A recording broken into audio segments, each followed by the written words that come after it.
I'm super late to the party, but in the past 2 weeks, I have read the Project Hail Mary book start to finish and saw the movie twice. I enjoyed it so much after reading the full 500-page book that I went to see the movie right away as soon as I could, as soon as I finished it. And after finishing the movie, I knew basically immediately that I wanted to go see it in IMAX to see the bigger, taller scenes on a bigger screen. And I was thankfully able to do so about 3 days later before the movie is starting to finally leave theaters. This movie has lit a fire under my ass creatively. I honestly didn't see it coming. Obviously, I loved the book. I thought it was great. I really enjoyed a lot of the detail that it went into that the movie didn't. But then seeing the movie and seeing some of the scenes, some of the just beautiful textures and layering that cinematographer Greig Fraser did, it really kind of hit home that that's the kind of stuff I wanted to be making for a very long time. And I've been really experimenting with it. Now, I specifically wanted to avoid any form of spoilers prior to seeing the film. So I was behind on a month's worth of behind the scenes content relating to the film, be it interviews, tours of the sets and whatever. And so I kind of went on a massive indulgent binging spree of that kind of stuff after seeing it the first time. And was I shocked to learn that a lot of the techniques, which I had suspicions of watching the movie, were things that I have done at home that were actually kind of inspired by YouTubers. Now, of course, that's not to say that this movie would not have happened without YouTube or anything like that. It turns out that they were doing their best to not just make it look like another sci-fi movie. They were trying to not take inspiration explicitly from existing sci-fi movies. They wanted it to look like its own thing. And when experimenting with formats and the motif of space being this bigger, wide open frame, especially on IMAX, and Earth feeling tight and constricted with the wider aspect ratio, they wanted to achieve some more height despite filming on a camera that had a much wider widescreen capture. They got Ari to build some custom anamorphic lenses that were actually rotated on their sides, and they did this so that instead of using anamorphic lenses in the traditional capacity of squeezing more horizontal field of view into the frame to be stretched out for a wider view later, it would actually squeeze more vertical field of view into the frame to be stretched up for more height later to fill the IMAX screen. This was incredible, and I was elated to hear this because I've done this. I don't have fancy Ari rotatable, or I think Atlas was doing some rotatable anamorphic lenses, but I do have this Surae anamorphic adapter. And the very first thing I did with it was turn it on its side. I even have a gaffer tape mark for what would be the 90-degree rotation for it so I could get more vertical field of view. At the time, it was because I was recording with cameras that did not have open gate recording, and thus getting a 4:3 crop in my images would mean losing a ton of field of view because you're already losing the vertical field of view of the top and bottom half of the frame when shooting in a widescreen mode. And then I was cropping further, so I was only really getting more of like a Super 35 crop off of my full frame sensor. I now primarily shoot on the Canon C50, which does open gate 3:2, so I can just shave a little off the sides to fill the 4:3. But experimenting with vertical anamorphic was a huge trend on YouTube in the past couple years. And I was a participant in this, and I loved seeing what you could do to make your images feel kind of otherworldly using glass in the way that they weren't meant to be used.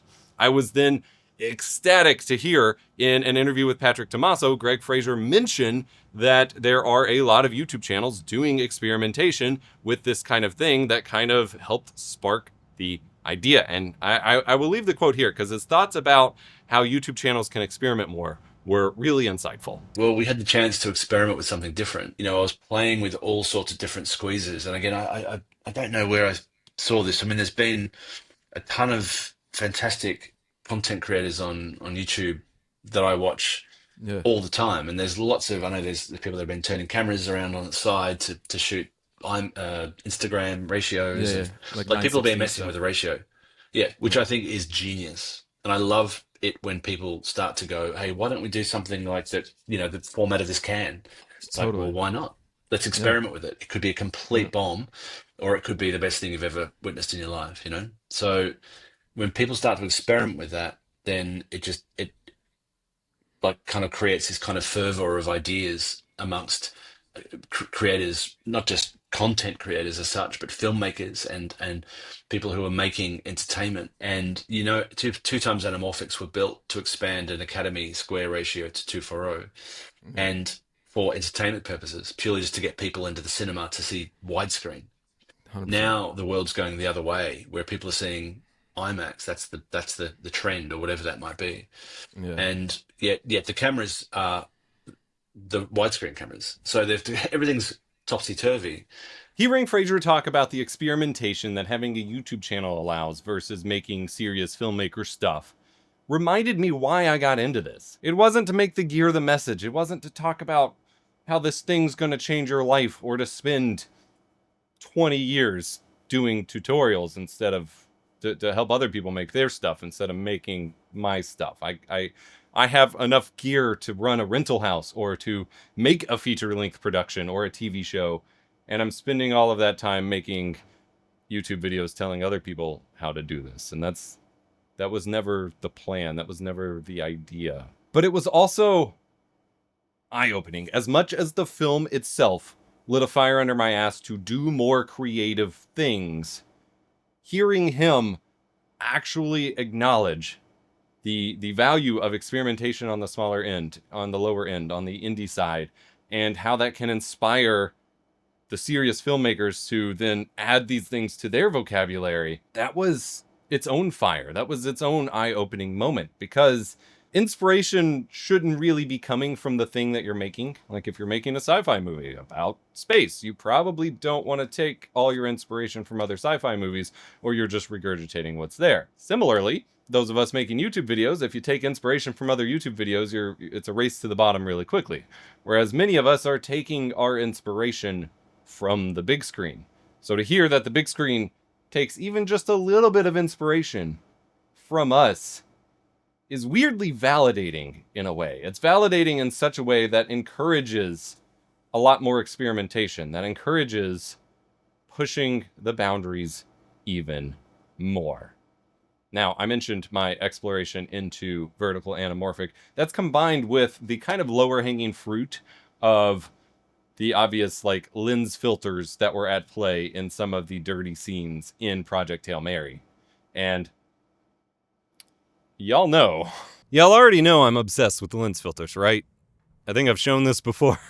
I am obsessed with these things. I love adding texture, grit, character. I experiment with vintage glass. I do a lot of things to experiment with making my images look otherworldly and not super clean and clinical, and I always have. Like right now, I am shooting on a vintage lens that is adapted to cover wider than full frame on my full frame camera. I will experiment with detuning an already vintage lens using a tuner adapter that's supposed to make modern lenses look vintage, lathering on the filters and things like that, and trying to create images that look quite literally out of this world. And that's great, but there's only so much room to experiment with doing that in a product review or a tutorial before people really start to complain and before you start to realize that these things need to be done with intent rather than just willy-nilly, so to speak. If I'm just smacking all these sci-fi things into a tutorial, it's cool, it'll stand out a little bit, but ultimately it builds some kind of cognitive dissonance in the viewer because that's not what they came here for. They're not expecting creativity necessarily or a narrative. They're expecting to be told how to do something or whether a product is good. Now that creates a whole contradiction, especially in the photo and video space, where half the audience thinks that people doing the reviews can't do anything creative because they suck, which is why they're doing reviews in the first place, and the others do kind of want something a little creative. And you don't know who to please. But it's starting to really further justify my feelings lately that product reviews and silly tutorials aren't really the end game and haven't been, and I kind of lost a lot of time getting stuck in that. And as those niches become less and less viable, as other fellow creators, at the same day I've been talking about this in videos, in my Burnout videos, on the forums and whatever for like a year and a half now. But the same day that I released a video where I was like, I think I hit my breaking point. I don't think I'm going to do average gear reviews anymore. Like 5 minutes later, Gerald Undone had a video going through some of the exact same things on his YouTube channel because he's struggling similarly. This is something we're all running into. We're all coming to terms with the fact that YouTube has filtered and sanitized things to the extent that gear became the message rather than the message becoming the message.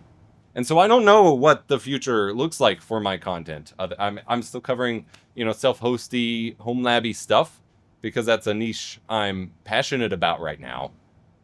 But I've already kind of burned out on streaming stuff. All the problems are solved. All the gear is solved. You just kind of need to use it. And I need to be using it. I need to be doing stuff that is more fun.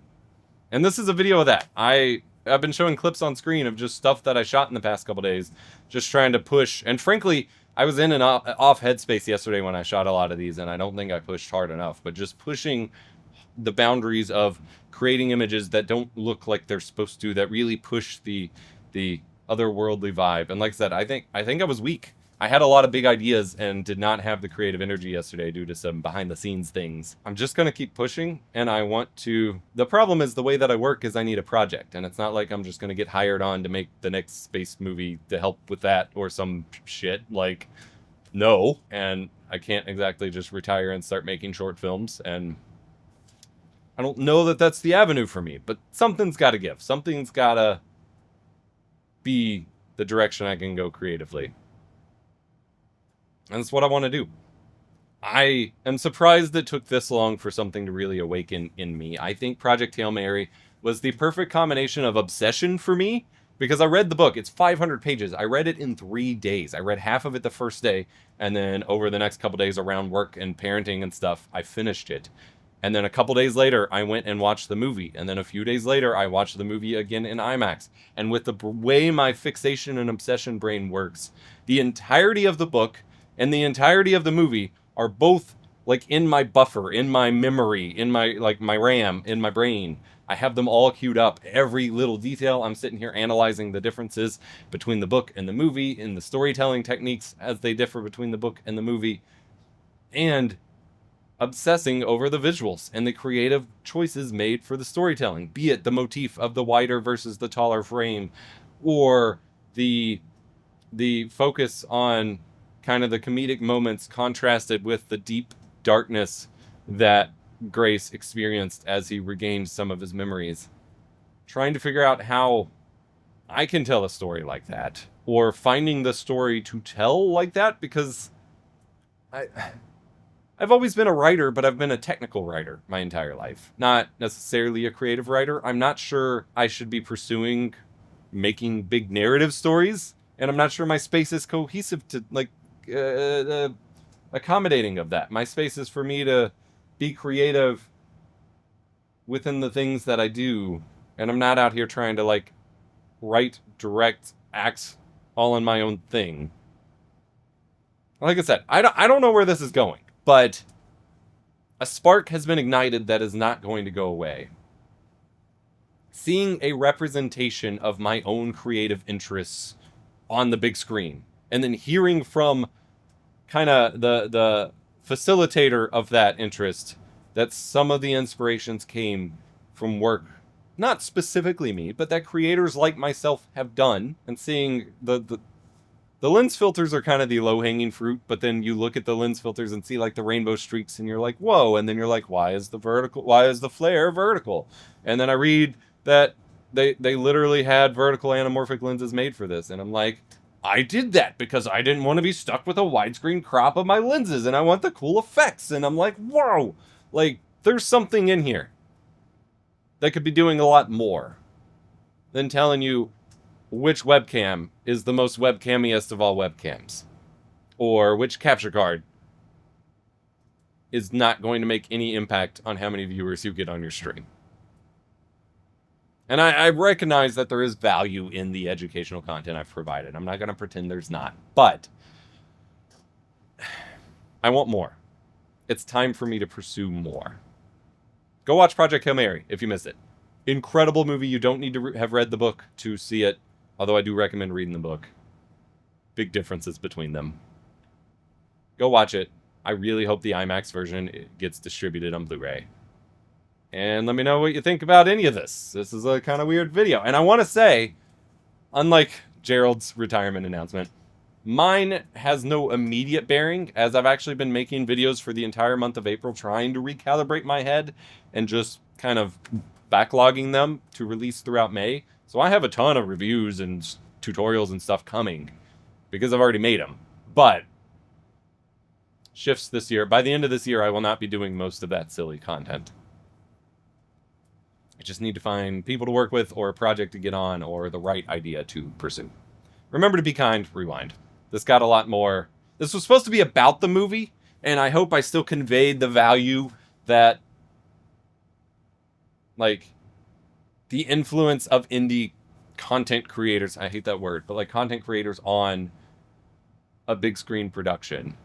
That is huge. And for someone in this space, it's hard to imagine something more meaningful than hearing that. I hope I conveyed that, because this became a lot about me, and I wanted to make a video about the movie, but I also can't show a bunch of the movie, and I'm not the one doing the interviews like Patrick Tommaso or Adam Savage touring the set or whatever, so I don't know, man. I'm just thinking about it a lot lately, and this movie has really, like, flipped a switch in my brain that I need to figure out where that leads. What light turned on or what door opened when I flipped that switch? I don't know, but I'm ready to pursue it.